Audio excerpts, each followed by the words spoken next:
Hey guys, just a heads up, if you're seeing this video, save it right now. Leo Dottavio has copyright struck one of my videos and gotten me a copyright strike on my channel. If this episode gets taken down, you know who did it. Leo, if you were really sorry, you'd stop deleting comments and you wouldn't copyright strike videos. With that said, let's get into the episode. I think that feeling of certainty I had was somehow related to how perfectly this thing unfolded for us and how imperfectly it unfolded for them.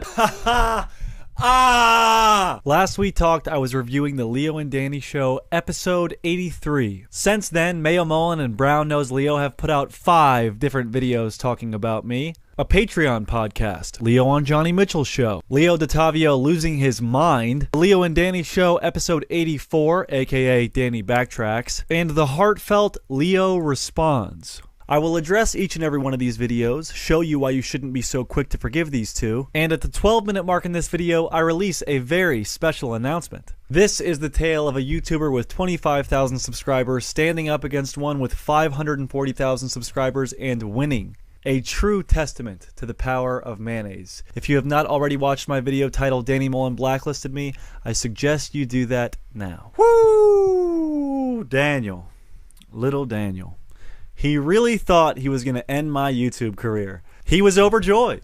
He was going to put out an hour-long hit piece on me, painting me as a creepy, obsessive, copycat stalker. And with his dog Leo by his side to corroborate his claims, by all means, I was finished. I was losing hundreds of subscribers on YouTube, hundreds of followers on Instagram, and was being absolutely ripped apart online. YouTube hates me, Reddit hates me, Instagram hates me, and in a parallel universe, this is how things would have continued to go. So in the wake of my defeat, Leo and Danny release a Patreon podcast, and Leo goes on Johnny the Snake Mitchell's podcast. I'm particularly thankful for these videos because they were released before my response, so it lets us know how Danny and Leo would have treated me had they came out on top on this whole thing. They don't seem very apologetic, they don't seem very sweet, they seem to be overjoyed in the fact that I am ruined. I call this section of the video, Danny and Leo's Victory Lap. So this is after they relinquished the beef. After they forgave me, they begin basking in their victory by having my friend Hooligan Christian on their podcast to publicly talk crap about me. Right now, we're about to call Hooligan Christian. I'm here to talk to you man to man. This isn't supposed to be on a podcast. I'm not going to give you anything that needs to be on the podcast. I think what I'm saying doesn't even need to be on the podcast. Are you saying that Brandon kind of influenced you guys into doing that story? It wasn't something that you guys might have done if he hadn't been in there chirping. Do you know Brandon really well? I mean, would you say that you trust him? When you were coming up, did you have a lot of help from collabs? Were you just jumping from crew to crew, kind of kissing people's ass, sleeping on people's couches for free? Danny then goes on to call this incident the mayonnaise holocaust of 6th Street, which is just beyond me. The mayonnaise holocaust of 6th Street. That's what we're going to start calling this incident. But still, Christian didn't say what they wanted him to say. In fact, they left a little part in the podcast that is indicative of what they would have liked Christian to say. Yeah, if he would have just tried to flatter me and he would have dropped the whole neutrality premise, and that would have gotten my dick hard. Yeah, exactly. Yeah, or just said fucking that was Brandon's idea 100%. He was making, he was saying things that were kind of bullshit. So they wanted Christian to turn against me publicly. And the clairvoyant Mayo Mullen even thinks he knows what the next video I'm going to put out is. I think this is a little view of Brandon's excuse that's going to come out on Friday, though. Yeah. Brandon's going to post that this went completely out of hand. He had some drinks, and it was just going to be a friendly grappling match. Right. There we go. That's my prediction. He may have been a little off on that, but I think Danny could be a prophet. This next segment is the single most ironic thing I've ever heard. It just seems now like you guys are realizing this was a really bad idea, both from a human standpoint and also for your careers. Not so much you, but basically Brandon.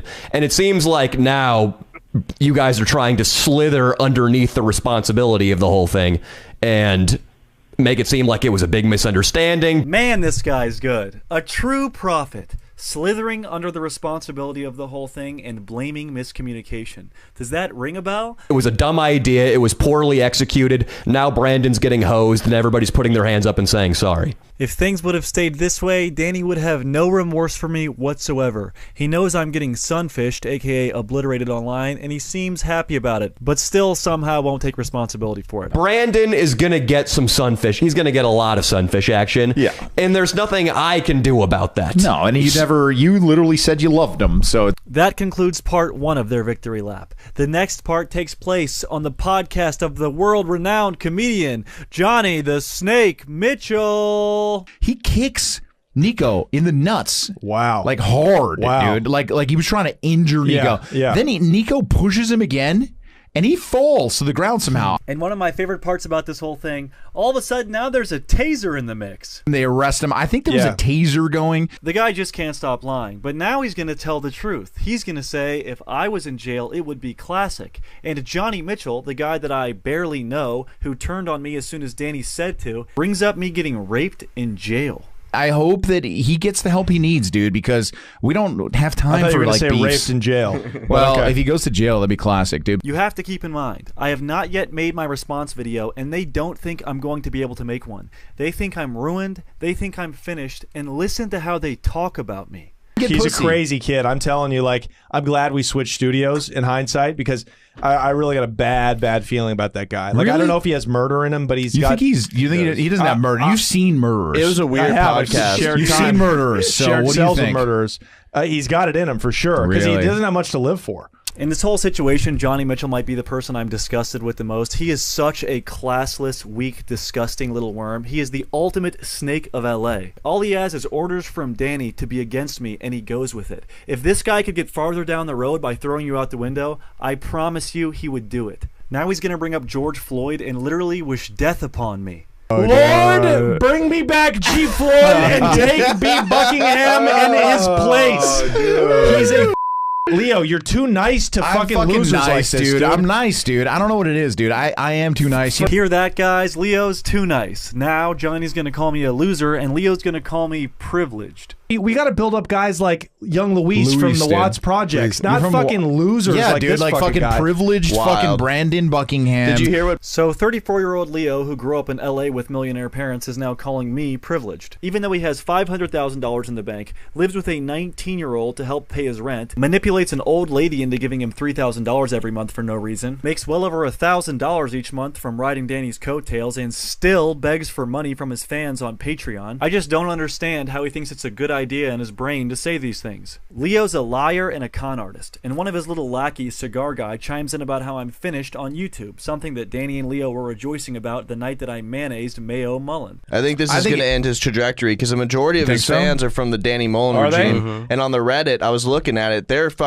pissed that he did this, because it's a horrible move. It's just a bad move. Not only is it fucking disrespectful, but it's not funny. Like, it's not funny, dude. The mayonnaise thing was pretty funny. You know what's not that funny? Johnny Mitchell wishing death upon me again and making fun of how so many people in my life have died. He says my life has been wretched because I've lost over a dozen friends for various reasons. Now, I want you to imagine that over a dozen of your close friends you grew up with have passed away at a very young age. Now imagine seeing a 35-year-old Johnny Mitchell say this. I don't give a fuck. Like, if people are hopeless, I just you know what I mean? Like, I'm like Brandon Buckingham. We had a good conversation. I'm like, just kill him, dude. Yeah. Brandon Buckingham, just kill him. I'm like, dude, just kill him. He's like a rabid dog. I feel bad for him. I feel bad for him. He's had some darkness in his life, you know? No, for sure. He's been concussed a couple times. I hope that's not it, but I think his brother, you know, his death of his brother was dead, bad. Dude. His life's been a wretched. It's been bad, Truly dude. wretched. It's been bad. Anyone that has a brother or a sister that has passed away can probably imagine how disgusting and infuriating it is to hear Leo Dottavio bring up their dead relative over and over and over again. Mind you, this is before I ever exposed that Leo had made nasty comments about my dead relative. If you can imagine, I really didn't appreciate those comments. So heading into this next segment, I don't feel that bad exposing this about Leo. Yeah, I think he's got some inside info from somebody. Like, he could have asked, like, he had met a girl that was with the crew. Leo talks about a girl with the Nerdballers crew who he thinks gave me inside information. Although she didn't give me inside information that night, she did expose something else to me. Her name is Ivy Wren. She's an OnlyFans influencer that works with Nerdballer TV. She had this to say about Leo, and I quote, "While I was out filming with Leo Dottavio in Austin, Texas, he pulled me aside and straight up asked me to suck his dick. He brought up that his girlfriend was nervous about him being in Austin because last time he cheated on her. And Ivy, to her credit, said no to the big galumphant bastard that is Leo Dottavio." Now, not only does Leo lie to his girlfriend, I mean, that's par for the course, he does it all the time. He's even so ingrained in his lies, he lies to Johnny Mitchell about even being around OnlyFans girls. We went to San Antonio first, then we went to Austin because Nerdballer was there, and then my girlfriend's so mad at me because Nerdballer has an OnlyFans house, and I was there, but there weren't any even OnlyFans girls there, really. The guy can't stop lying. He's even been lying on the Leo and Danny Show podcast, saying he hasn't cheated on his girl in the new year. And it's also ironic because in a few minutes when we talk about the video Leo Dottavio loses it, he actually makes a claim that I am creepy with women. Would you believe that? Leo Dottavio calling someone creepy with women? That's like Ted Bundy shaming someone for being a murderer. It's ridiculous. So that concludes the end of Danny and Leo's victory lap. This was all when they thought they were winning. In a parallel universe, this is how things would have played out. My entire reputation would be ruined. They would laugh in my face about it, go for a victory lap, and leave me in the dust. But that's not what happened. The 3D chess move that was spraying Danny Mullen in the face with mayonnaise went exactly how I had hoped. His ego was damaged, it was hurt, and it gave him what he thought was his chance to ruin my entire career. Danny details our interaction over the past 6 months and gives me all the ammunition I need. And with all his delusional bullshit captured on camera, I made my video Danny Mullen Blacklisted Me, exposing the non-stop machine gun of lies these guys bust off on the regular.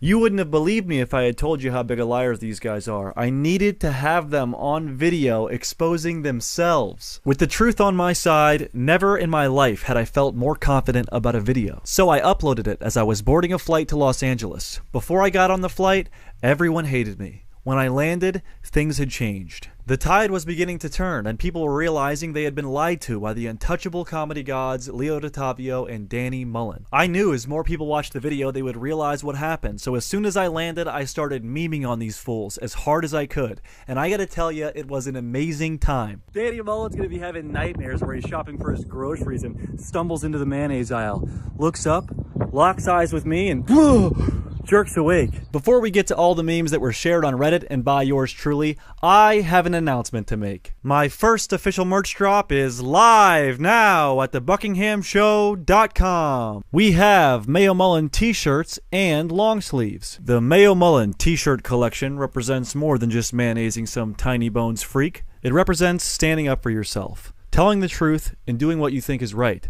Sometimes in this messed up world, you have to take justice into your own hands. So get them now, and never underestimate the true power of mayonnaise. Also, we have the Buckingham Show t-shirts and long sleeves featuring my classic banana logo on the back. Check it out. And last but not least, we have the Cold Ass Riding collection. You can get a t-shirt or the classic crew neck. This is the same crew neck I've worn countless times, whether it's during the January 6th storming the Capitol fiasco or during the filming of my video Danny Mullen Blacklisted Me. In fact, I'm even wearing mine right now. So with that said, either go to thebuckinghamshow.com or click the link in the description to buy some merch now. Supplies are limited, I'm not going to keep the site up for long, and once the items sell, I'm never going to bring them back. Support your boy, and know that all proceeds will be used to keep the Buckingham Show alive. Also, check out my Patreon for extended cuts and bonus content. Current patrons will be getting 10% off all merchandise, so if you're one now, check Patreon for that code. Now, back to the memes.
It's at this point of peak memeage that the Danny Mullen regime starts mass reporting my posts for bullying. They get my Instagram posts taken down, resulting in my Instagram page being shadow banned. If you look up my Instagram, Brandon Buckingham, on an account that doesn't follow me, it won't show up, unless you type in my exact username. But how about the irony of that? Danny Mullen, a YouTuber who's made his career off being an asshole and literally created the term sunfish to send his fans to go bully and harass people, now has his fans reporting me for bullying and harassment because I'm memeing on him so hard. The whole situation is ripe with irony, but that's all ancillary to the main situation. My video starts taking off and Danny's fans start turning against him. The subscribers I lost now paled in comparison to the subscribers I had gained. And for the first time in Leo and Danny's YouTube career, they finally started to get a taste of their own medicine. People were turning them into the sunfish. Leo then sends me this text where, like the gaslighting lunatic that he is, he tries to tell me things that I know, and asserts he won't be making a little bitch video like me. But I guess somewhere along the line he changed his mind, because Leo Dottavio took it upon himself to release the now deleted classic My Side of the Story, The Truth. Hands down the funniest thing Leo has ever done in his entire life. I'll just play some of my favorite parts from that. Let's start by saying that Danny's not gonna respond to any of this bullshit because he's got actual fucking shit to do. But I got time, so I'm gonna respond. Leo absolutely blows it with his opening line, saying that Danny's not going to respond because he has shit to do, when they already put out an hour-long podcast talking about it. And then Danny goes on to make another hour-long video after the fact talking about it. So not only was it stupid in the moment, but it's more stupid in retrospect. No, I did not place the text Leo the balding middle-aged man LOL over that last clip. I guess he put it there himself because he really thinks you're looking at him thinking how good-looking he is. This man's got some serious mental problems. I like building people up, man. I like being positive to all those around me. You're an idiot, dude. You'll find out. You'll find out. Because I would never want to fucking hurt your little feelings, you suicidal fucking weirdo. Watch Mad Men, dude. Guys out there, internet fucking weirdos. Watch a good television show. They spend millions of dollars to make these episodes. Watch Mad Men. It might fucking make you a little bit more of a man. All right? Listen, buddy, don't pretend that you wouldn't fucking give up a limb to work with me, dude. I'm funnier than you, dude. I perform way better in videos. I can do accents. I got fucking Peaky Blinders to watch on Netflix. And it's better than anything on YouTube. Okay? You look like a child, like an idiot, dude. It's called growth, dude. People don't need to be the same person their entire lives. Maybe because he used to talk shit doesn't mean that he fucking needs to talk shit forever. He's growing as a human being, man. He read the right book this month. He's a reader. Open a book, dude. Kegel loves you. Fucking Hooligan Christian loves you, buddy. You know when I first mentioned the Man Mun Boys as a joke? In Baltimore, you fucking jerk off! Alright? So shut your mouth. You creeping that poor girl that was with Jacob Kausch at the farmer's market. Steezy was there. I'm pretty sure even Kegel Weagle was there, but Kegel was really adamant, as I'll reiterate later, about how bad you are with chicks. And Steezy was like, I couldn't believe it, man. I had to walk away. There it is, a clip of Leo talking about how I'm creepy with women. He cites Kegel Weagle and Steezy Kane as people who will corroborate his story, but somehow they both don't agree or remember what in the hell he's talking about. Let's get back to more clips of Leo losing his mind. You don't know what a joke is, because you're autistic. But I like Steezy Kane. I've even helped him. He'll attest to the fact that I sent him a real good list of Hollywood agents so he can go do some real shit and not be an incel on the internet, Brandon. I shot a video called 5 Easy Tips to Pick Up Women. Why don't you tell everybody that I basically wrote that video for you? Why don't you tell everybody that those are all my tips that are on my Patreon that I can fucking prove to you, you little scumbag? Step 1, dress for the occasion. Me personally, I like to wear all black like a thief in the night. Little pro tip, find a dark spot, startle the women. Sometimes confusion is the best tactic. How many times would you want to hang out for? None. Use reverse psychology. Tell a girl that you don't want her to be around. Get away from me. Get out of my face. Whoop, whoop. Bitch, get away from me now. Those are some good tips you co-wrote, Leo. Because you needed those views so bad. And yeah, dude, I can put Danny Mullen in the titles of my videos. I don't give a fuck. I can put his name in the title because I've been there since day one. Pick a place where you guys could have actually done some jujitsu, which he'd fuck you up, dude. He'd fuck you up, man. Well, I guess he should accept the $10,000 offer to do jujitsu with me. Here's where things get dark, and Leo desperately tries to say that he never said anything about my family member. What he does claim he says is that I've done heroin. While this is true, I haven't done it since I was 15 years old, and it's also not what he said about my family member, so he's still lying and taking a little jab at me while doing so. He's also aware that I've lost over a dozen friends to opiate abuse, which makes these heroin comments all the more fucked up. You know who else didn't say shit about your family? Me, dude.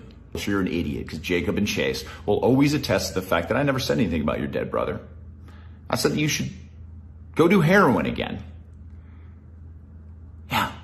Brandon, you and I both know, and Chase and Jacob, who were there during our blowout, know that I never said anything about your dead family member. Never said anything about your brother. That was a bold-faced lie.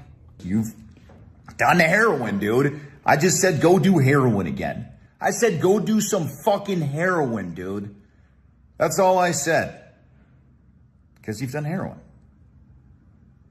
Remember when you were suicidal after you gave me COVID and I gave you a fucking hour-long pep talk, buddy? You didn't tell anybody about that pep talk, though, did you, buddy? The one that fucking saved your fucking life, dude. How much clothes did I give you? Expensive clothes that I didn't want to wear anymore because it's a little snug. I gave it to you. Clothes that you're wearing in pictures with the guys that are pretending to like you, like Hooligan Christian and Keegle Weagle. I gave you one of your favorite jackets. That salmon jean jacket. I gave you, dude. Sheesh, that was a doozy. I really wonder why he deleted that video. He says it was because his goal from the beginning was to only have it up for a day. He doesn't want to keep the drama going. I think it's because he comes off like a psychopath, and it's foolproof evidence that Leo Dottavio is not who he says he is. This video is how he truly acts behind the scenes. I've seen him do it multiple times. He showed his true colors and he wanted to delete it from the history books. But lucky for us, the video has been re-uploaded to YouTube. If you want to watch that full video where Leo has a mental breakdown, go into the description of this video and click the link. He also sent me some text messages that are pretty interesting. Let's check them out. Leo says, got an MMA gym to go chat at tonight. You down? Let us know. I respond, I'm in Vegas, pussy boy. He says, pick up the bill one time, LOL. I respond, pick up my balls from your mouth, and send him a screenshot of how bad his response video is flopping. Then he retorts that I know every single bit of his video is true. Leo is the kind of weirdo gaslighting freak that will always try to tell you what you know. You know this, you know that. He wants me to believe all my friends are against me. I took advantage of him, and he did essentially nothing wrong. In fact, I should be thankful for him. Remember when he gave me that pep talk that stopped me from killing myself? I mean, it would be a waste of time to go through and debunk the stuff he says one by one in the video, but I think his pompous lunatic behavior speaks for itself. So Leo Dottavio goes on a comment deleting spree. He hits up Hooligan Christian and demands that he takes his comment off my YouTube page down. Reckless Ben was a little bit upset that he was on the Expose podcast trashing me without his knowledge. After all, me and Ben are friends. Someone in the regime, aka Brooks Chris Crossover, tells Reckless Ben that he has to remove his comment off my YouTube page or his career will be ruined. Brooks felt it was necessary to make a video about this. Nevertheless, Ben was already on his way to creating his video, one that had some truly hilarious bits. We're playing the game. How fast will Leo delete a mayonnaise Instagram comment? This is on his rest in peace DMX post. Does the M in DMX stand for mayonnaise? Once the comment was posted, I set a timer. Comment has been posted. It is time to gamble. We've got cards 1 through 9. How long it will take Leo Dottavio to reach out to delete the comment? Okay, his activity status is off. I'm going with 30 minutes right here. 30 minutes? I'm throwing 100 on more than 80 and 90. I think this dude's obsessively checking his phone. 100 on 10 minutes. 10 minutes. You're running, gunning, you're living large. Let's see. I'll put 200 on 20. Is anyone ready to cash out? I'm good, bro. 10 minutes locked and loaded right there. I'm going 40. What if I think that he's not going to delete the comment? Then put it in the center. All right, that's my bet. Damn. Are all bets placed? Fantastic. All right, so what do we got? 3 minutes so far. No change. Well, it's looking bad, Brandon. I'll just skip ahead 7 minutes so you can see how this plays out. Wait. You're lying. The comment is gone. You're lying. No way! No, Brandon! Wait, what's the time? You're lying. The time! Are you serious? I don't believe you. 10 minutes! 10 minutes and 19 seconds! You're lying. Dude, show me. The comment is gone. It's not here. Look at me. Damn! That's right, baby. Brandon, you came to Vegas and you won big. Here's a clip from Leo and Danny's podcast talking about what this video is going to do for Brandon Buckingham. Yeah. Brandon is going to get some sunfish. He's going to get a lot of sunfish action. For all of you guys out there that aren't hardcore Danny Mullen fans, this is Danny's way of saying he's going to use his hardcore fan base to completely cancel Brandon off YouTube. There was only one problem. What Danny doesn't know is that Brandon is actually a world-class Uno player. Yeah. Uno reverse!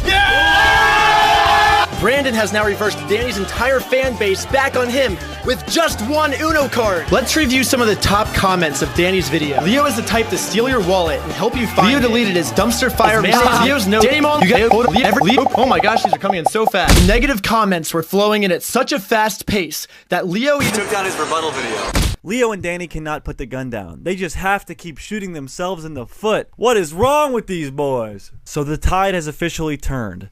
My video has made its impact and the truth is coming out. Leo's video is overcome with dislikes. The Leo and Danny Show podcast that was originally meant to smear me is now overcome with dislikes. Danny's main channel video starts getting dislikes. And Danny's recent Instagram post was being bombarded with hate comments. It was so bad he actually deleted the post. But what he can't delete is his own subreddit where people were dragging him through the mud. Now, all Danny cares about is numbers, and after losing 3,000 subscribers and getting a bunch of dislikes, I'm sure he's beginning to notice. This results in him reaching out to me with this text. And I'm going to preface this by saying that some weirdo that had leaked Danny's address on his Reddit leaked it on mine, and as soon as I saw it, I deleted it immediately. Doxing is not cool, and also, I DM'd Danny's girlfriend something hilarious. So with that in mind, listen to this text. Hey man, this is getting pretty out of hand with my address being posted in the story you put up of Mia. What if we do this? Me and Leo and you and a friend put our phones in the trunk of my car and go for a drive. No cameras. We talk it out. If we can't come to an understanding, you and I can go one-on-one somewhere private. No cameras. Afterwards, regardless of the outcome, we hug and it's over. You're telling me after 6 months of blacklisting me, this guy wants the whole situation to be over after 2 days of him receiving heat? What a baby! And he acts like the situation gets out of hand because I DM'd his girlfriend. I DM'd Mia, what's your favorite condiment? Ooh, sensitive much, Danny? It's a joke, dude. I thought you were a comedian. The reality of the situation is, it's the first time ever Danny lost control of a situation. It's the first time he's ever received heat, and he doesn't like it. He can't handle it. He wants out of the situation. He's getting hate messages, he's getting dislikes, and he is not happy about it. So, at this point, I accept that I've completely won the situation. Danny is backtracking, he's surrendering, he's giving up, but I know he's not just going to apologize. He's too much of an egotistical narcissist to come out and flat out say, I was wrong, I'm sorry. So I begin to wonder, what's his next move? I even take to Twitter to ponder the thought and share what I think he might do next. I predicted that Danny would downplay the situation, blame miscommunication, and try to make amends. And boy did I hit the nail on the head. When they released the Leo and Danny Show podcast 84 titled Danny Responds, they do exactly what I thought they would do. They blame miscommunication, downplay the severity of the situation, and look for a way out. Their demeanor has completely changed. Not because they feel bad for me, but because of the fans. The fans held them accountable for their actions. Now they're trying to play the sympathy card. Leo and Danny go on about how they cried the entire weekend. After we got back from Westwood, though, man, I started feeling like shit about the whole situation. Her and I were cuddling on the bed, and I did start crying a little bit. I cried with my girl, absolutely. And they do an entire 180 about how they were addressing the situation before. They're not idiots. They knew they had nowhere to go. They attacked me, and it didn't work. So all they could do was back out myself in the situation. And still, they're not man enough to just come out and flat out say, we were wrong, I apologize. Danny's still droning on about how I kicked Nico in the nuts, even though I've proved Nico has lied about a bunch of things, like me punching him, attacking him throwing me to the ground, and him pressing charges. But it doesn't matter, he still clings to the whole Brandon kicked Nico in the nuts thing. Remember, these people were more than happy to leave me in the dust with my reputation ruined as they soared off into the sunset. They wanted me in jail, they wanted me blacklisted, and they wanted to get away with lying that I was some creepy weirdo stalker that had no talent of his own. The only reason they're sorry at all is because they were caught. I don't even have a drop of remorse for these guys. Remember how they talked about me during their victory lap? They were gloating in my defeat. Now, when they're rightly defeated for being liars, manipulators, and all-around bad people, they look for the coward's way out. They look for the back door. Again, when attacking doesn't work, try to apologize. It's pathetic. I have no respect for Leo Dottavio or Danny Mullen. Now they try to act like the blacklist wasn't a real thing. The whole situation is minimized. Are we all forgetting when he told Nerdballer TV that he couldn't stay neutral on me? He had to pick a side? After this whole thing broke out, I've been actually feeling some feelings of warmth toward Brandon. It's not all negativity is gone. I've been a little sad that some fans have been really pissed off at me. Yeah. But I think this coming to this boiling over like this has actually made me feel more receptive to him. After all of this, Danny is feeling some warmth towards me. Leo even goes on to make a video called Leo Responds, where he again asserts he never said anything about my family member. I was trying to clear my name and say, hey, I wasn't mocking a dead relative, but it wasn't cool of me to even mention something correlated or something that could have reminded him of his dead relative. But he did mock my dead relative, so he's still sitting here lying through his teeth. Remember, Leo's an actor. He'll say anything for you guys to forgive him. Remember in my last episode when I had a canary that told me that Danny was going to pin a star on Nico? The same people that warned me Danny was going to make an hour-long podcast trying to ruin my career. They heard Leo when the cameras were off say a nasty, nasty comment about one of my deceased family members. I never said who it was, but Leo seems to know exactly who it was. I mentioned Brandon's brother or family member.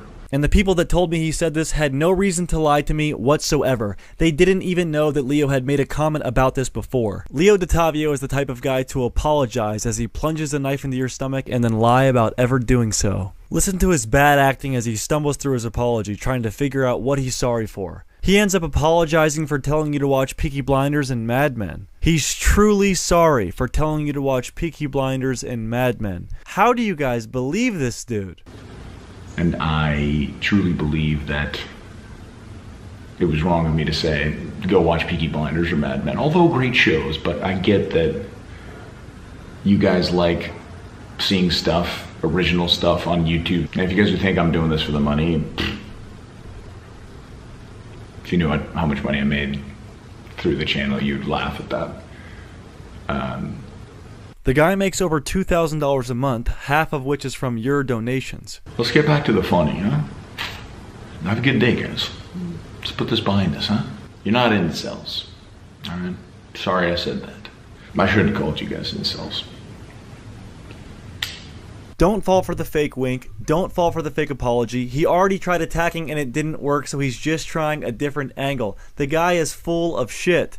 If I recall correctly, he says he took his last video down because he didn't want to keep the drama going. He only wanted it up for a day. So now that this one's getting a good reception, he's magically leaving it up. If I didn't have the footage proving I didn't attack Nico, punch him, kick him multiple times, and have him throw me to the ground, the entire internet would believe their narrative. A narrative that was filled with lies and unnecessary manipulation. None of the misunderstandings that Danny cited made it okay for him to lie about the mayonnaising incident, changes anything he said about my content, or changes any of the things he felt about me as a person. Remember, he said he felt I was a psycho from day one, and he was very excited to end my YouTube career. And I actually did talk to Mayo Mullen on the phone. He feels that what he did to me was just as bad as what I did to him. He's not sorry at all. He just wants the hate to stop. After 6 months of blacklisting, this guy wants the whole situation to be over in 6 days. So that's all I have, you guys. I do not forgive Danny or Leo. I do not think their apology was sincere. I don't even think that listening to the podcast, Danny even outright apologizes. I don't think the guy is sorry. I don't think the guy gives a shit about me, and I'd like to remind you all that I never wanted this situation to turn out this way. Here's a way to redeem yourself, Danny. Accept the $10,000 fight, give the fans what they want, or admit you're a manipulative, narcissistic liar. Hopefully after this week we can get back to our regular programming. That's all I have, you guys. And remember, revenge is a dish best served cold. Cold ass riding. On a more comedic note, here's the effect one of my memes had on Danny Mullen's night at a comedy show. I was memeing so hard he was really afraid there was going to be a second mayonnaising. Yo, what are you doing, bro? Hey, bro, which one should I get? I think that one has more range. I don't even know if he was actually in LA. Yeah. He was because he posted stories about my girlfriend about the mustard and he tagged one of them in LA. I heard he was coming to the show and I assumed that meant a fight.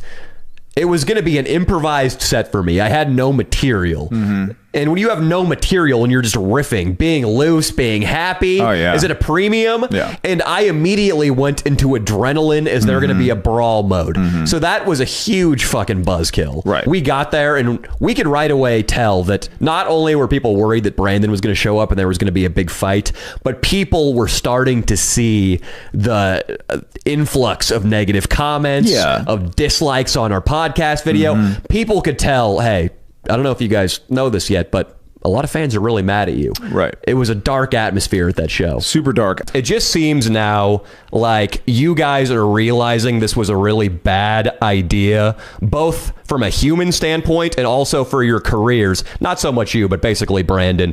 And it seems like now you guys are trying to slither underneath the responsibility of the whole thing and make it seem like it was a big misunderstanding, when really it was a dumb idea. It was poorly executed. Now Brandon's getting hosed and everybody's putting their hands up and saying sorry. After we posted the video last Tuesday, it seemed like everybody was on our side. La-di-da-di-da. But the whole time I was like, well, we'll see. I don't know what Brandon's going to say back or what evidence he's going to have, what his take's going to be. Yeah. But the backlash against us was far worse than I expected. Oh, way, way worse. Yeah. And so I just want to say to Brandon that this was a big misunderstanding. I misunderstood a lot of things. You misunderstood a lot of things, which made you do the mayonnaise thing. Yeah. This time I am, without any kind of ego or without any kind of smugness or, hey, fuck you. Yeah, I want to squash the beef, but really, fuck you. I am saying I fucked up on some stuff. You fucked up on some stuff. There were misunderstandings by both parties. I'm ready to move past it. That's what I do usually. I try to just be nice. I've always been too nice. That's my problem. Because I would never want to fucking hurt your little feelings, you suicidal fucking weirdo. You've done heroin, dude. I just said go do heroin again. I said go do some fucking heroin, dude. That's all I said. Remember when you were suicidal after you gave me COVID and I gave you a fucking hour-long pep talk, buddy? I keep referring to myself as a nice guy, and I know a lot of you guys don't like that. And I guess why I do that is because I feel like inside my intentions were just to try to keep everybody happy.